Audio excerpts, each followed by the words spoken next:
What's up, everybody? End of day 32. We're actually really excited for day 33, and I'll explain why in a second. But first, let's get Instagram going. Of course. Okay, now we can go live. So day 32 in the books of the Contractor Charity Challenge. I bet 100 grand I can build a $2 million contractor in 180 days with just a truck and $100. If I lose, 100 grand goes to Operation Underground Railroad. If I win, O.U.R gets 10% of the company being built.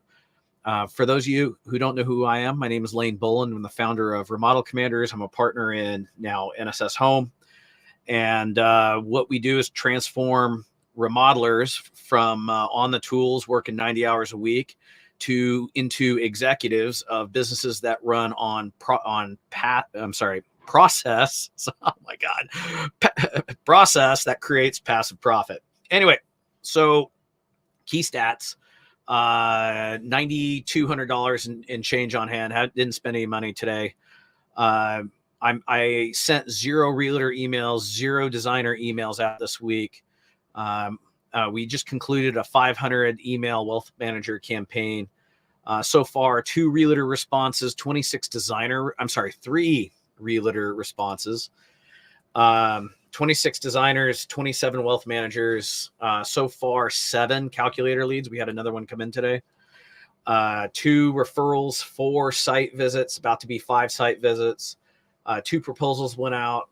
I've won 1 deal. That was a $120,000 kitchen. That's sitting in design. I have a 300 to 500K addition that I'm pitching tomorrow. I keep talking about, fingers crossed. My God, what a huge win that'll be. And we have 148 days left. So today's activities was primarily just getting ready to pitch a 500K addition tomorrow. That's about it. Followed up with a lot of designers and referrals. Got some appointments set next week. I'm not sending any more of those emails out, so this is just responses trickling in. I'm shutting off the wealth manager thing for now. So here are our stats. We now have 6 design relationships. The quota was 2, 5 realtor relationships. The quota is 20, but I think I'm going to revise the quota down. Until we get the handyman business and the home improvement business going, I'm fading realtors in favor of putting my time with designers, because those realtors are going to get more out of their relationship with me as a design builder than I am from them. And until I get handyman stood up, in which case, that relationship will be more on equal footing. And I'm also on the quest for the single right wealth manager to run a seminar, a dinner seminar strategy, which I'll talk about if you guys want me to talk about. But so far, here's an evolving strategy as we continue to get deeper in this challenge. I am pausing all realtor designer networking in favor of working paid leads. I just don't have time. And my nervous system can't take that much caffeine of these coffee meetings. I'm now going for a quality approach over a quantity approach. If you would go back to previous videos 30 days ago, I would have taken a meeting with anybody with a pulse. But now that we have 120K-ish going into build, about a potential to win 500K tomorrow, I got leads pumping from the calculator. I have cash flow coming from that kitchen. You gotta pay for your investment in your business with either time or blood or sweat. In other words, money or time. And so now it's getting to the point where I have more financial resources than I have time, which is a weird thing to say because I started this challenge with just $100 in a truck. But anyway, so what I'm going to do here is I'm going to ramp the paid leads, but specifically a design partner, Kirsten, the very first design partner I met with, who's becoming very much an ally. We're building out something that I call a Thanos campaign together, and I'm doing this under her brand. So if you think about advertising as a funnel, right? You have top, middle, and bottom of funnel, right? And the bottom of funnel people are the ones that are ready to sign a contract, and the middle, they're looking for the right person to bid their work.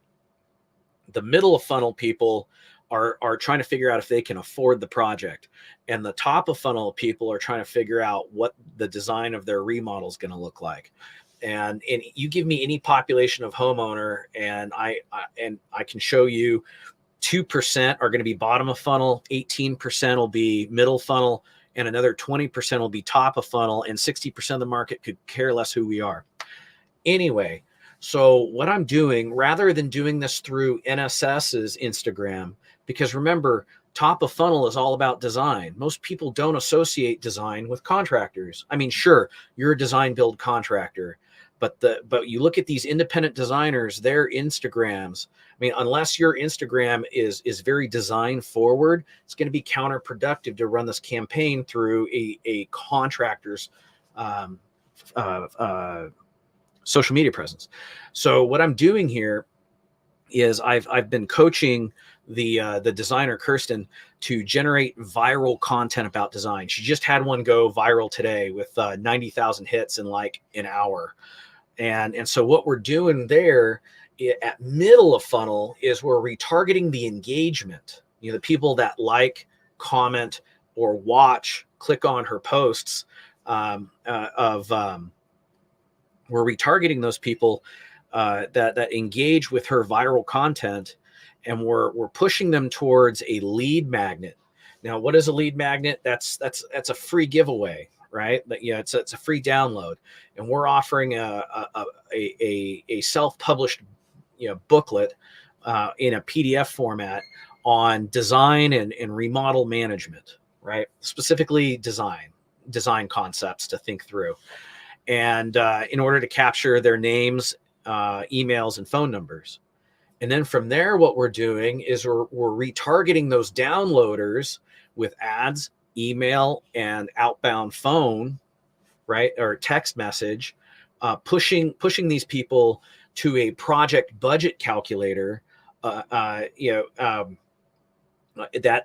connected to an appointment calendar. It's the very same calculator I've shown you in previous videos. Now, the difference is that calculator is owned by NSS, not the designer. And so the designer is saying, hey, you should use my friend, Kyle and Lane from NSS Home. You should use their addition calculator. You should use their kitchen calculator to figure out what your dream is going to cost you without wasting any time talking to anybody, right? That's the basic gist of the offer. And it works out even better for us than an ad, because this is coming as a seemingly organic referral, a very timely, seemingly organic referral from a designer. So that's putting us even more on a pedestal. So they go through that calculator, and then at the end of the calculator, they have an option to request a budget and concept design with us. Great. That takes it to an appointment calendar that pulls on our availability, schedules the appointment. Kirsten will take them through the design concept to help, and all that means that there's no real work there other than spending time with the homeowner and helping them craft their design vision that you need in order to even start the design process, let alone get them a bid. And then we're taking that design vision and proceeding to create a very ballpark, though more refined, still a very wide range budget, right? So if the calendar is saying, or if the calculator is saying, this addition is going to cost $300,000 to $500,000, after we get that design vision, we'll refine that a little bit to, let's say, $330,000 to $450,000. Either way, it from a financial planning perspective, not all that reliable. But the point is, we got to get across to these homeowners that until we have drawings on paper, I can't even get you 80% accurate numbers.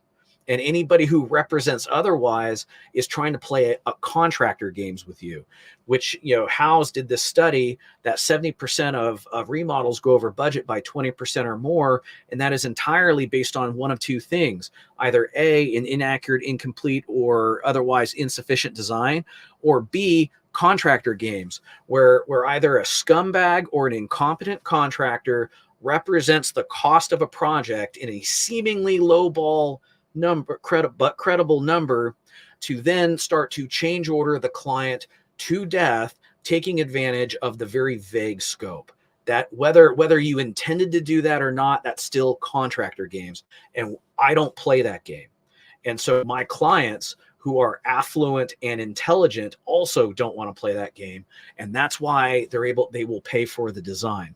So what happens is they get there, we all come back, and Kirsten pitches the vision document, and we take them through the rough budget, and the ask at the end of that is to sign a design agreement with us. Now I'm going to be the prime on that. Kirsten will be our subcontract partner, though still a subcontractor to that agreement, right? And the reason why is because we are paying the ad budget for that. Okay. And Kirsten is getting the guaranteed business from it because it was her brand that initially generated the relationship. Perfect partnership.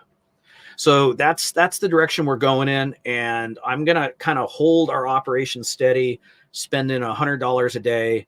And I'm going to wait for the current kitchen to go to build. And then I'm going to ramp advertising to 300 per day. If we win that edition tomorrow, it's going to go to 300 per day. Now I'm going to wait until that kitchen gets to collection of our pre-framing draw. So we collect a draw at signing of contract, at start of demo, and at framing package delivery. When that happens, I will have collected about 62% of the contract, and I'll feel good about ramping our spend up. And so what I'm also going to do out of our own proprietary funnel, because right now we're going to be running two funnels, the partnership with Kirsten and then our own. I'm going to feed all the kitchen leads that come through our funnel to my other design relationships in order to deepen those relationships and encourage reciprocal referrals. But what the ADUs and additions I'm going to keep in-house. And so the kitchen leads, I'll let the other designers sell it and then sub back to me for the build. I'm totally cool with that. But the ADUs and additions, we got to be the prime on. So yeah, that's largely where we're at. It's tomorrow's a big day. Holy fuck! I still haven't finished building the pitch. I'll show you guys the pitch Monday. I'm still fussing with numbers, even though I shouldn't. The reason why I'm fussing with the numbers is this guy we're going to go meet with is a commercial project manager, and I don't want to clown him. I don't want to gaff him off. I want to respect him. And so maybe this is just a little head trash on my part, but I'm making sure that our numbers make sense and don't make me look stupid. So anyway, let me know what you guys think in the comments, and I'll catch you later. Adios.